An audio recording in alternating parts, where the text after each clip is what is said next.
উপস্থিতি গত 12 তারিখে বাংলাদেশের ত্রয়োদশ জাতীয় সংসদ নির্বাচন অনুষ্ঠিত হলো। এই নির্বাচনে আপনারা এখানে যারা বসে আছেন, এই কোটালীপাড়ার মানুষ, বিশেষ করে হিন্দু ভাই বোনেরা আমাকে যেভাবে আপনাদের বুকে টেনে নিলেন, আমাকে যেভাবে আপনারা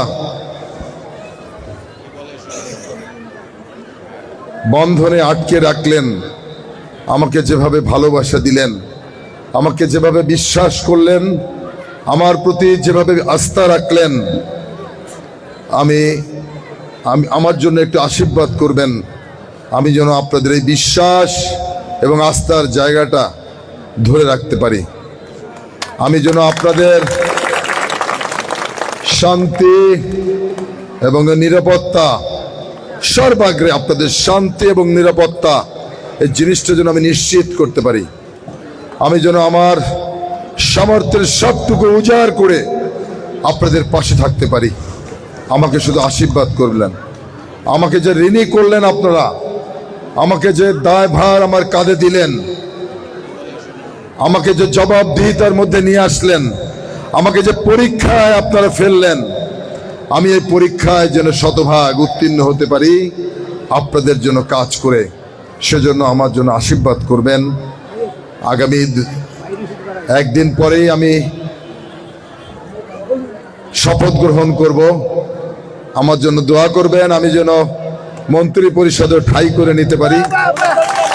আমি আপনারা যে স্বপ্ন নিয়ে আমাকে ভোট দিয়ে মহান সংসদে পাঠালেন, আমি যেন আপনাদের এই ভালোবাসায় থেকে আপনাদের পাশে থাকতে পারি। আমি যেন একটি সাম্যের কোটালীপাড়া গড়ে তুলতে পারি। আমি যেন একটা মানবিক কোটালীপাড়া গড়ে তুলতে পারি। আমি যেন একটা অসাম্প্রদায়িক কোটালীপাড়া গড়ে তুলতে পারি। আমি যেন একটা দুর্নীতিমুক্ত কোটালীপাড়া গড়ে তুলতে পারি। আমি যেন একটা মাদক মুক্ত কোটালীপাড়া গড়ে তুলতে পারি। সেজন্য আমার জন্য আশীর্বাদ করবেন। তারেক রহমান ভাবছেন এবং তারেক রহমান স্বপ্ন দেখছেন একটি বৈষম্যহীন গণতান্ত্রিক বাংলাদেশ। আমি সেই বৈষম্যহীন গণতান্ত্রিক বাংলাদেশের প্রত্যাশা করছি, আপনাদের সহযোগিতা কামনা করছি। আপনারা সব সময় নিজেদেরকে সংখ্যালঘু মনে করেন।